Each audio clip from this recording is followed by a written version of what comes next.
BJP के राष्ट्रीय अध्यक्ष जेपी नड्डा और महासचिव कैलाश विजयवर्गीय के काफिले पर पथराव के बाद केंद्र सरकार ममता सरकार के खिलाफ कड़ी कार्रवाई करने की तैयारी में है। राजनीतिक हिंसा से ग्रस्त बंगाल में ममता बनर्जी की पार्टी के कार्यकर्ता किसी विरोधी दल को कोई कार्यक्रम नहीं करने देना चाहते। यही वजह है कि बीजेपी के राष्ट्रीय अध्यक्ष के काफिले पर हमला हुआ। यही वजह है कि विपक्षी पार्टी के नेताओं और कार्यकर्ताओं को बंगाल में निशाना बनाया जाता है। हद तो तब हो गई जब बीजेपी के राष्ट्रीय अध्यक्ष के काफिले पर हमला हुआ और पुलिस चुपचाप तमाशा देखती रही। बंगाल की कानून व्यवस्था के बिगड़े हालात पर राज्यपाल जगदीप धनखड़ ने गृह मंत्रालय को रिपोर्ट भेजी है। गृह मंत्री ने भी बंगाल सरकार से रिपोर्ट तलब की है। हालात इतने खराब हैं कि अब अमित शाह खुद 2 दिन के दौरे पर बंगाल जाने वाले हैं।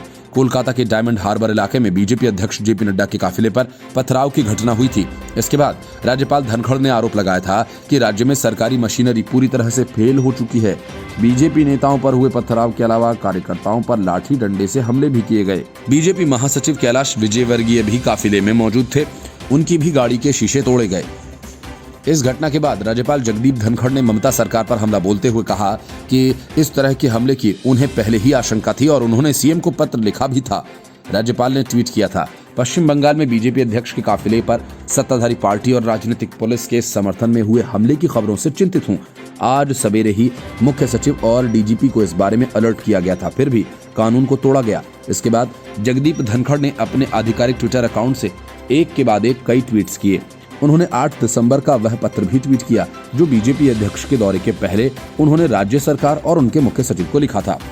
जगदीप धनखड़ ने ममता सरकार को टैग करते हुए कहा कि राज्य के संवैधानिक मुखिया होने के नाते मुझे आपके ऊपर शर्म आ रही है। जो घटना हुई ये आपके अपने कर्तव्यों को ठीक से न निभाने की वजह से हुई। लेकिन ममता बनर्जी ने पथराव की इस घटना को बीजेपी का नाटक बताते हुए ये कहा कि उनके पास कोई और काम नहीं है, सब के सब यहीं जमे रहते हैं।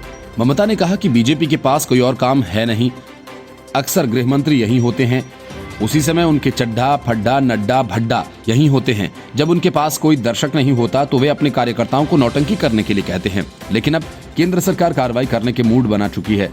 केंद्रीय गृह मंत्री अमित शाह 19 तारीख को 2 दिवसीय बंगाल दौरे पर जाएंगे। गृह मंत्री पार्टी की 3 अलग अलग कार्यक्रमों में भी शामिल होंगे।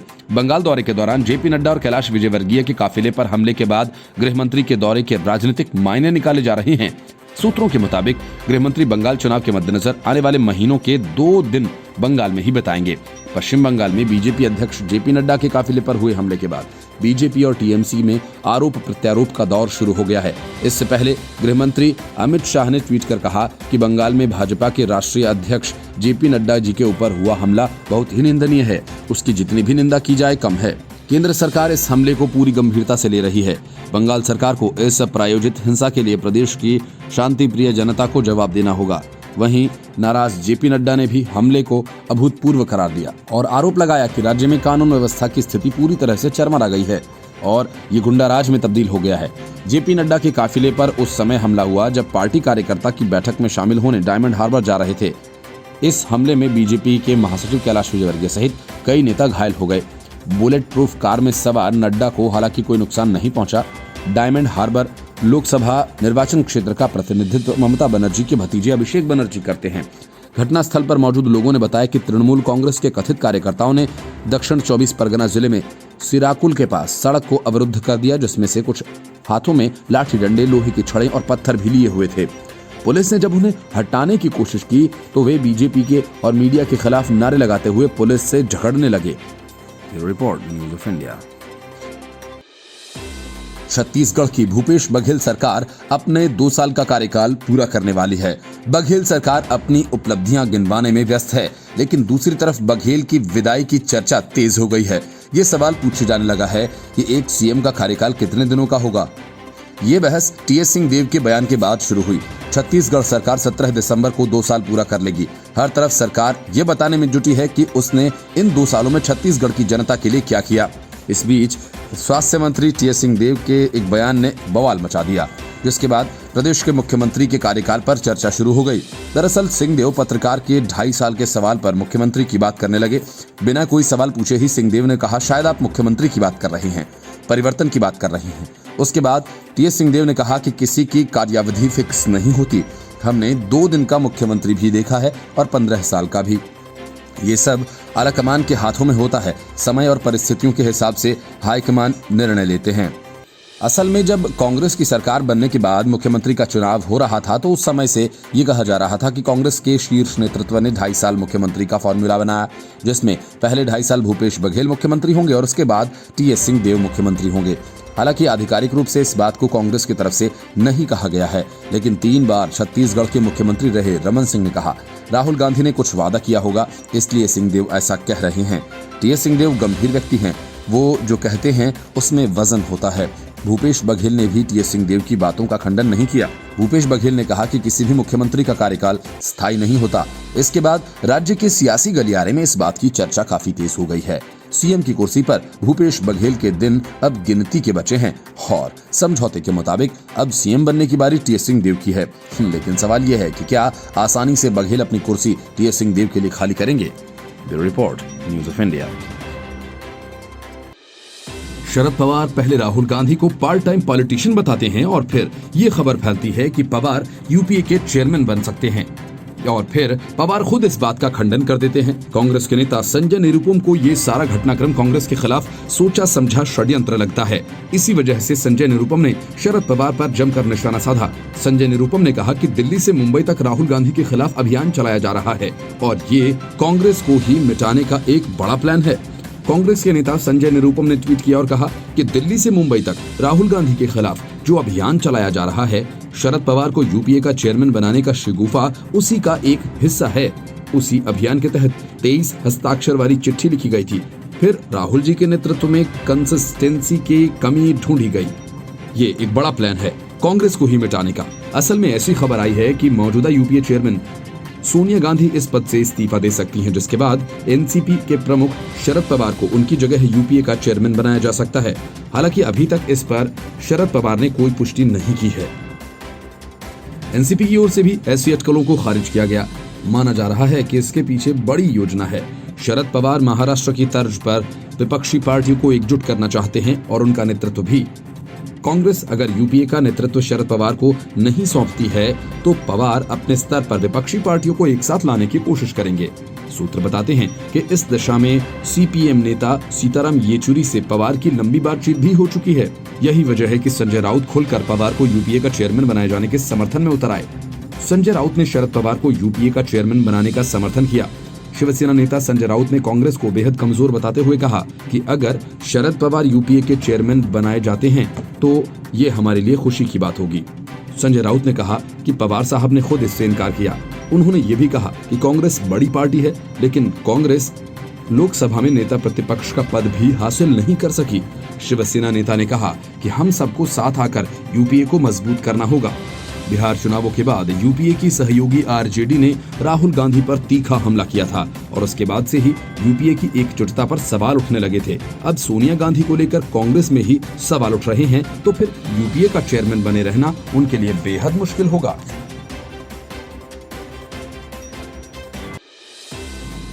संकट के वक्त कांग्रेस का जो साथ देता है, बदले में कांग्रेस उसके साथ दगा करने से बाज नहीं आती। राजस्थान में मायावती के साथ कांग्रेस 2 बार दगा कर चुकी है और अब की बारी बीटीपी की थी। सचिन पायलट की बगावत से लेकर राज्यसभा के चुनाव तक गहलोत सरकार को समर्थन देने वाली बीटीपी को जब कांग्रेस के साथ की जरूरत पड़ी तो गहलोत ने हाथ झटक लिया। कांग्रेस की इस नीति से नाराज होकर बीटीपी अब गहलोत सरकार से अपना समर्थन वापस लेने की तैयारी में है। पार्टी के दोनों विधायकों राजकुमार रोत और राम प्रसाद ने राष्ट्रीय अध्यक्ष महेश वसावा से समर्थन वापसी की आधिकारिक घोषणा करने के लिए कहा है। पार्टी के दोनों विधायकों ने पूर्व उप मुख्यमंत्री सचिन पायलट और उनके समर्थकों की बगावत के समय गहलोत सरकार का समर्थन दिया था। राज्यसभा चुनावों में भी दोनों विधायक कांग्रेस के साथ रहे और केसी वेणुगोपाल और नीरज डांगी के पक्ष में मतदान भी किया। लेकिन जिला परिषद चुनाव के बाद पार्टी ने कांग्रेस से समर्थन वापसी का मन बना लिया।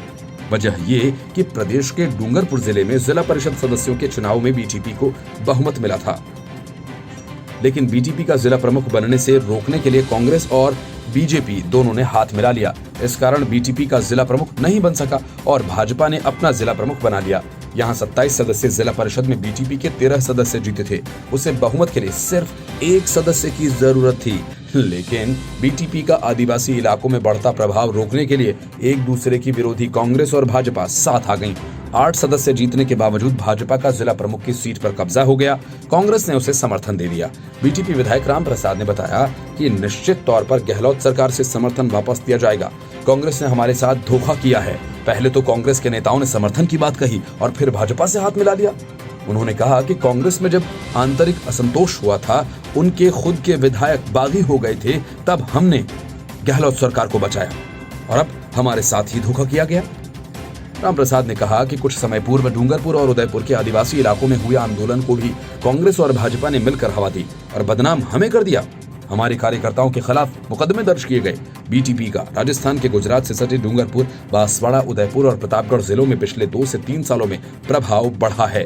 पहली ही बार में 2 विधायक बनने के साथ ही छात्र संघ चुनावों में अच्छी सफलता मिली और अब पंचायत चुनावों में बीटीपी को उम्मीद से अधिक आदिवासियों का समर्थन मिल गया। बीटीपी के आदिवासियों में बढ़ते प्रभाव से कांग्रेस और भाजपा दोनों ही परेशान हैं। विशेषकर कांग्रेस के परंपरागत वोट बैंक आदिवासियों में बीटीपी ने सेंध लगाई है।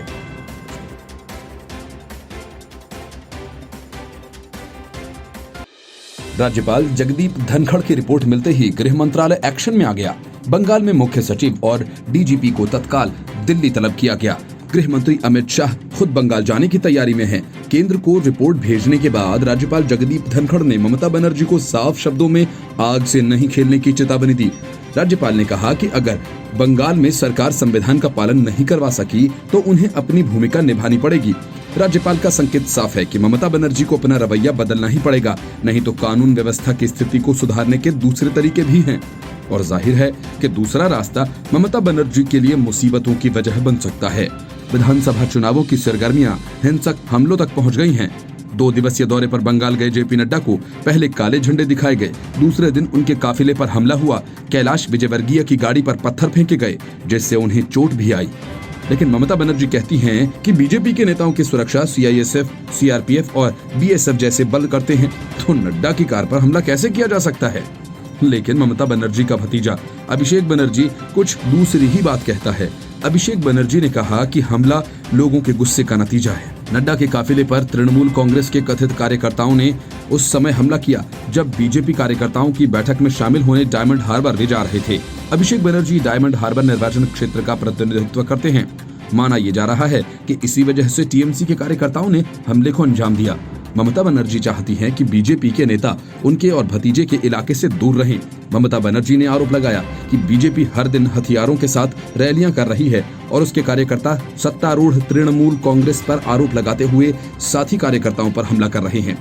नड्डा पर हुए हमले पर पश्चिम बंगाल की सीएम ममता बनर्जी कोलकाता में एक सार्वजनिक रैली को संबोधित करते हुए कहती हैं, बीजेपी के पास कोई और काम नहीं है। कई बार गृह मंत्री यहाँ होते हैं, जब यहाँ नहीं होते हैं तो कोई चड्डा नड्डा फड्डा यहाँ होते हैं। बंगाल की मुख्यमंत्री ने कहा कि आपके साथ सुरक्षा कर्मी होते हैं, कोई आप पर हमला कैसे कर सकता है। आप राज्य की सुरक्षा की जगह केंद्रीय बल की सुरक्षा पर विश्वास करते हैं। हमले की योजना बनाई गई हो सकती है। मैंने पुलिस से जांच करने के लिए कहा है, लेकिन मैं हर समय झूठ नहीं बोलूंगी। उन्होंने कहा कि बंगाल के दौरे के दौरान बीजेपी नेताओं के काफिले में सीआरपीएफ, बीएसएफ और सीआईएसएफ के जवान मौजूद होते हैं। उन्होंने कहा कि यहाँ चुनाव के दौरान राज्य के बाहर गुंडों को यहाँ आने से रोकें। वे खुद को थप्पड़ मार रहे हैं और इसके बाद तृणमूल कांग्रेस पर आरोप लगाते हैं। बस स्थिति के बारे में सोचें। बीजेपी के राष्ट्रीय अध्यक्ष जेपी नड्डा ने ममता बनर्जी के आरोपों का जवाब देते हुए कहा कि सीआईएसएफ का काम ऑब्जेक्ट को बचाना होता है और पुलिस के काम सड़क पर खड़े लोगों को रोकना। आपको बता दें कि ममता बनर्जी ने आरोप लगाया था कि बीजेपी के नेता के साथ सुरक्षाकर्मी होते हैं और आप पर कोई हमला कैसे कर सकता है। आप राज्य की सुरक्षा की जगह केंद्रीय बल की सुरक्षा पर विश्वास करते हैं। हमले की योजना बनाई गई हो सकती है। मैंने पुलिस से जांच करने के लिए कहा है, लेकिन मैं हर समय झूठ नहीं बोलूंगी। नड्डा ने कहा कि बहुत दुख के साथ मुझे कहना पड़ रहा है कि अंतिम संस्कार में भी कटमनी और रिश्वत बंगाल में देना पड़ रहा है। बंगाल की ये स्थिति हो गई है। उन्होंने कहा कि बंगाल में कटमनी जीवन का एक तरीका हो गया है और ममता सरकार द्वारा राजनीतिक संरक्षण में टोलाबाजी, बालू और कोयला सिंडिकेट द्वारा लूट हो रही है।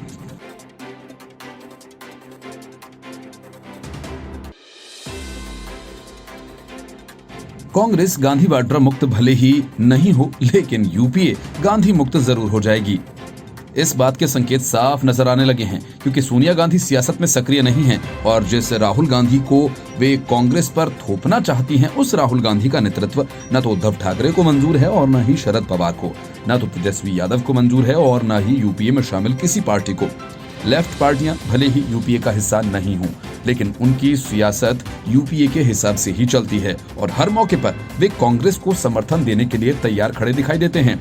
यूपीए की जिम्मेदारी शरद पवार को मिले, ये बात अचानक नहीं निकली है। ये बात और है कि कांग्रेस और एनसीपी दोनों ही इस बात का खंडन कर चुकी हैं। लेकिन सवाल यह है कि आखिर किसी न किसी ने तो ये सुर्रा छोड़ा ही होगा। अगर चुनाव में बड़ी हार झेलती कांग्रेस अपने संकट में चीरी हुई है, पार्टी के नेता गांधी वाड्रा परिवार से मुक्ति चाहते हैं, ये बात किसी से छिपी नहीं है। शरद पवार जैसे नेता के लिए ये बड़ा मौका है और इसी वजह से पवार ने खुद कुछ दिनों पहले राहुल गांधी को लेकर ऐसी टिप्पणी कर दी कि जिसके कारण महाविकास अघाड़ी सरकार में संग्राम छिड़ गया। और अब पवार के पिछलग्गू शिवसेना के नेता संजय राउत ने जो बात कही है, उसके साफ मायने हैं कि पवार को यूपीए का चेयरमैन बनाया ही जाना चाहिए। संजय राउत ने कहा कि कांग्रेस अब कमजोर हो चुकी है, इसलिए विपक्षी दलों को साथ आने और यूपीए को मजबूत करने की जरूरत है। राउत ने कहा कि शिवसेना उसका स्वागत करेगी, लेकिन मैंने सुना है कि उन्होंने इस प्रस्ताव को नकार दिया है। मतलब ये कि कांग्रेस खुद ही बेहद कमजोर है और यूपीए का नेतृत्व करने की ताकत अब उसमें है नहीं। माना जा रहा है कि इसी वजह से शरद पवार ने सीधा राहुल गांधी पर चोट की और कहा कि राहुल गांधी में एकाग्रता की कमी है। एनसीपी ने यूपीए को लेकर शुरू हुई चर्चा को ये कहकर खारिज कर दिया कि ये सब मीडिया में आई बेबुनियाद चर्चाएं हैं और इस मसले पर यूपीए में शामिल दलों के बीच कोई चर्चा नहीं हुई। कांग्रेस को शिवसेना की टिप्पणी बेहद नागवार गुजरी। संजय निरुपम ने ट्वीट कर राउत के बयान पर कहा कि दिल्ली से मुंबई तक राहुल गांधी के खिलाफ जो भी अभियान चल रहा है, शरद पवार को यूपीए के चेयरपर्सन बनाने का शेगुफा उसी का हिस्सा है। निरुपम ने कहा कि इसी अभियान के तहत 23 हस्ताक्षर वाली चिट्ठी लिखी गई थी। पवार के बयान की ओर इशारा करते हुए उन्होंने कहा कि फिर से राहुल गांधी के नेतृत्व में कंसिस्टेंसी की कमी ढूंढी गई है। निरुपम कांग्रेस के भीतर राहुल गांधी को फेल करने की साजिश रचे जाने के सनसनीखेज आरोप लगा चुके हैं। ये कांग्रेस को मिटाने की एक बड़ी योजना है। महाराष्ट्र में शिवसेना, कांग्रेस और एनसीपी ने जब से मिलकर सरकार बनाई है, पूछा जाता है कि ये कितना दिन चलेगी, क्योंकि संकट विचारधारा का है। कांग्रेस एनसीपी जहां सेक्युलर राजनीति का दावा करते हैं, वहीं शिवसेना हिंदुत्व की राजनीति करने के लिए जानी जाती है। लेकिन बदले हालात में शिवसेना को जब महाराष्ट्र के मुख्यमंत्री की कुर्सी नहीं मिली, तो उसने कांग्रेस एनसीपी की ओर दोस्ती का हाथ बढ़ाया। लेकिन सरकार बनने के बाद से ही शिवसेना और एनसीपी ने कांग्रेस के साथ दोयम दर्जे का व्यवहार करना शुरू कर दिया। सरकार में कांग्रेस की न तो कोई पूछ है, न ही कोई हैसियत। बस सत्ता के सीमेंट से कांग्रेस चिपकी हुई है। ये बात राहुल गांधी ने भी कही थी कि सरकार के फैसलों में कांग्रेस को शामिल नहीं किया जाता। यूपीए में शामिल जितने भी दल हैं, उनमें कांग्रेस सबसे बड़ी है। 4 राज्यों में उसकी सरकार है और वरिष्ठ नेताओं द्वारा स्थायी अध्यक्ष के चयन को लेकर पार्टी में आंतरिक चुनाव कराने की पुरजोर मांग के बीच वह लुंज-पुंज हालत में दिखती है। अगर वक्त रहते कांग्रेस ने कोई ठोस कदम नहीं उठाया, तो यूपीए उसके हाथों से छिटक सकता है और नहीं तो यूपीए के समानांतर एक दूसरे विपक्षी गठबंधन का उदय हो सकता है।